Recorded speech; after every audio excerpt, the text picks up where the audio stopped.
Hi there. I have read your teaching plans that you have submitted and provided feedback.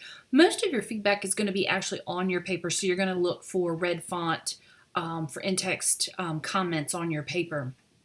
In general, these were very, very well done.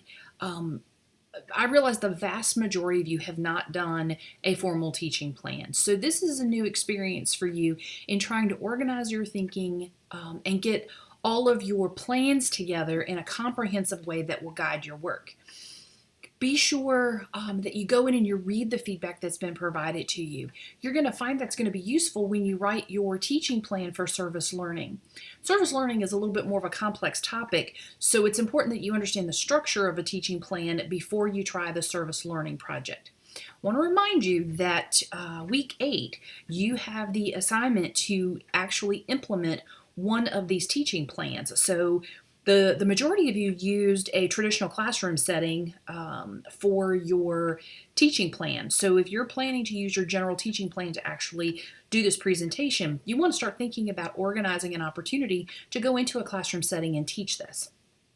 If you've done a hospital setting for a in-service, then you want to think about how do you manage the logistics of getting into a unit, either your unit or a sister unit, and providing the information in a way that can be recorded. So you need to start thinking through those logistics. I would not wait until the last week to start thinking this through. One of the things that I noticed in some areas was that there were things on your teaching plan that were not that did not have references and citations. And sometimes what I get just pushback from students is, Dr. Hudgens, you didn't tell me I had to use references. Completely agree. The challenge is when you are writing things and you're using sources and you're not referencing them. And things that are not considered common knowledge to your reader or to your viewer would be something that would want to be cited. One of the areas that most of us are not fluid with are teaching students with disabilities. So in that section, if you've used a reference, and you appropriately should be using a reference, that should have a citation. So go through your work, and this isn't just with a teaching plan. This is just doing any type of academic work. Anytime you are expressing an idea, even if it is from your own noggin and it's your own idea, ask yourself, is this a commonly understood fact? Am I giving data or citing a fact that isn't commonly understood to my reader? Is it not something that's commonly understood to the people that I'm presenting to? You want to cite those types of things. So, something to be aware of. As you go through your plan for your next teaching plan, I want you to approach this as if, though, you were going to design a teaching plan and that you had to walk into a classroom and hand off to a substitute teacher. Is your information thorough enough to guide your substitute teacher or your substitute presenter with the information that you've provided them? The vast majority of you did a nice job of giving the right structure, but some of you were missing some depth and detail that would be necessary to really guide your work. So do kind of approach it from that standpoint in the depth and detail and the thoroughness. If you've developed a PowerPoint set, your outline should have the general structure of your PowerPoint set. You don't have to write every single minute detail, but you should be able to follow your teaching plan as it flows along with your PowerPoint. So those are just some tips. The other thing to suggest, if you struggle with writing quizzes or you struggle with novel assessment strategies, I'm going to encourage you to think about taking the Nursing 600 course.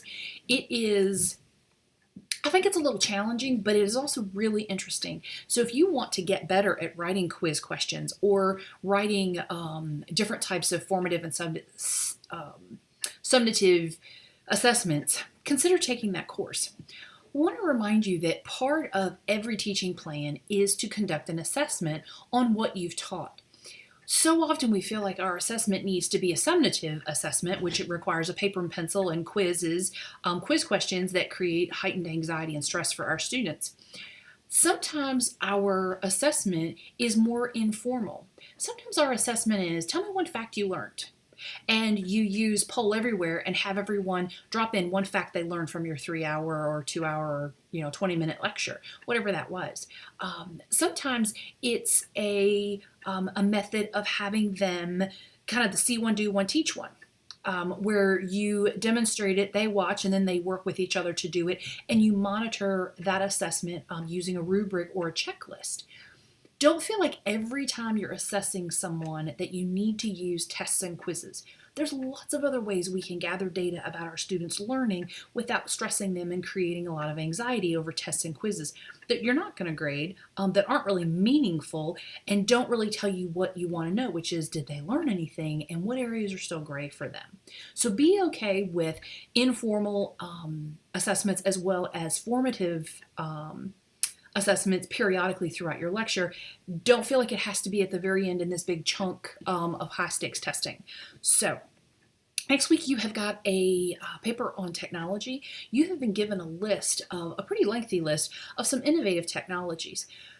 I want you to pick 3. You have to pick 2 from the list. You may pick a third that is your own, from your own knowledge base, maybe something you've had exposure to, something you've enjoyed. You can use one of your own choosing if you don't want to use 3 from my list. At least 2 have to be. These require a deep dive. You need to spend time looking at the offerings of these softwares.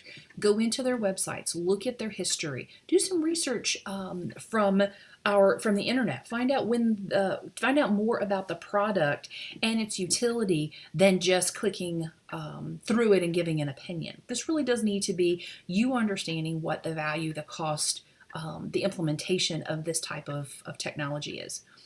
Again, this is not something you want to wait until Sunday to start playing with, because you want to find some things.